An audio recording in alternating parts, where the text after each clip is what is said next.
บายดีทานผู้ติดตามรับชมรายการผักสลาทั้งบ้านที่นับถือแด่แพงที่นี่สถานีโทรทัศน์23ออกอากาศผักสลาทุกวันอาทิตย์คือผักเสาร์ได้ผักแรงเริ่มแต่เวลา9 โมงและ10 โมงแรงเป็นต้นไปรายการนี้นะครับอนุเคราะห์และสงเคราะห์จากแผนกโทรทัศน์23ของเมืองมูฟิสโบรพวกเขาคณะจัดการข่าวน้องข่าวมาเสนอทานเป็นผักสลาเพื่อให้ทานมีการเข้าใจเกี่ยวกับข่าวและเหตุการณ์ต่างๆในท้องถิ่นและแห่งอื่นๆอีกด้วยอันดับต่อไปขอเชิญทานติดตามข่าวจากเมืองสเมอร์นาข่าวแจ้งว่าทั้งเจ้าหน้าที่สายการบินของเมืองสเมอร์นาได้มีการศึกษาและพิจารณาคิดว่าจะได้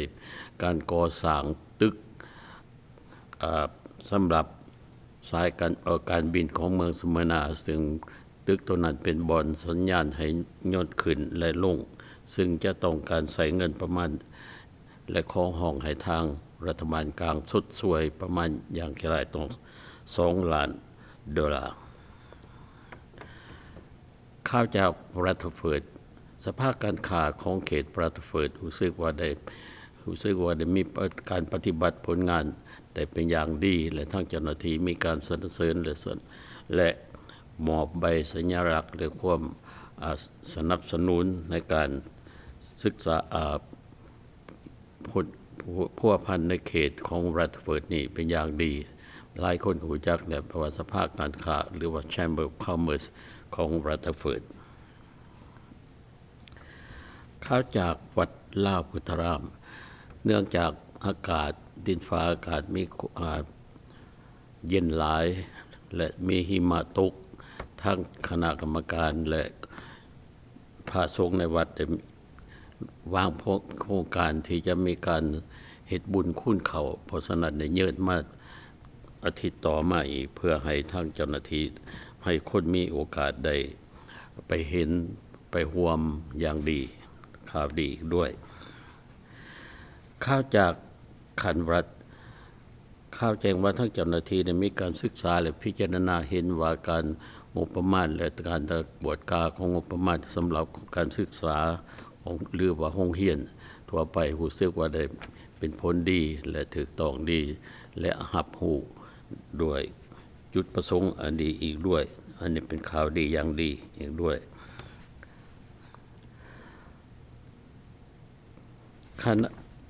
ข่าวจากเมืองสเมอร์นาข่าวแจ้งว่าทางจากเมืองสเมอร์นาหลายท่านอาจจะรู้จักในระหว่างเดือนกันยายนมีเครื่องบินมาก็มีการแสดงทั้งเพราะฉะนั้น Blue Angel เป็นข่าวที่ให้พวกเขาเข้าใจว่ามีการส้มเสยอย่างดีจากพวงชนและได้รับความอย่างย่อและทรงสรรเสริญอีกด้วยในการที่ว่าการแสดงให้เห็นให้ผู้คนเขาได้เห็นได้รับรู้อีกเป็นอย่างดีข่าวจากเมืองละเวิน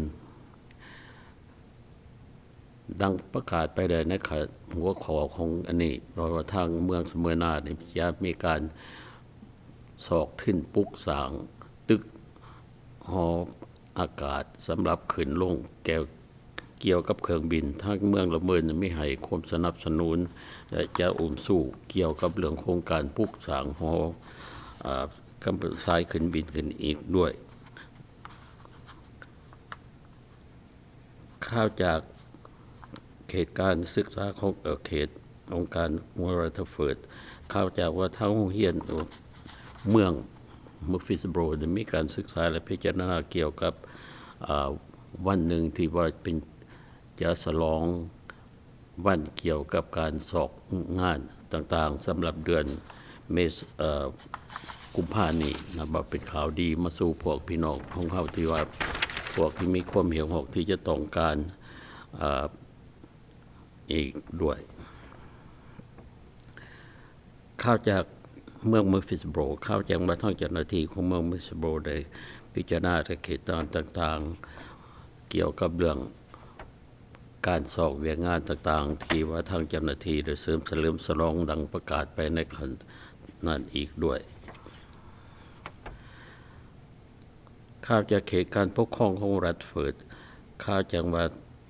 เนื่องจากว่าทางมีการเขตอากาศหนาวจัดเพราะฉะนั้นทางเจ้าหน้าที่ได้มีการ ศึกษาและพิจารณาให้เกี่ยวกับเรื่องนี้เขตรัตเฟิร์ดค่ายเกียรติรัตเฟิร์ดได้มีการศึกษาและพิจารณาเกี่ยวกับเรื่องการปลุกสร้างบอนกำกับผู้ที่ว่าเพิ่นเอิ้นว่า detention สำหรับให้พวกที่ว่ามีปัญหาเกี่ยวกับเรื่องถูกโทษบ่เพราะฉะนั้นถ้าเมืองจากมีคนหลายเพิ่มขึ้นมาหลายคนเพราะฉะนั้นทางเจ้าหน้าที่มองเห็นว่าจะสร้างควรปลุกตึก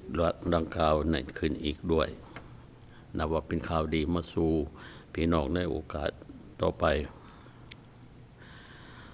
ดังที่เฮาพวกเคยประกาศเกี่ยวกับเรื่องบัตรประจำตัวเพราะฉะนั้นขอให้ทานทุกทานจนพยายามใส่บัตรประจำตัวหรือว่า passport card นั่นเป็นบัตรสำคัญอันหนึ่งที่ว่าควรถือไปตลอดในเมื่อทางเจ้าหน้าที่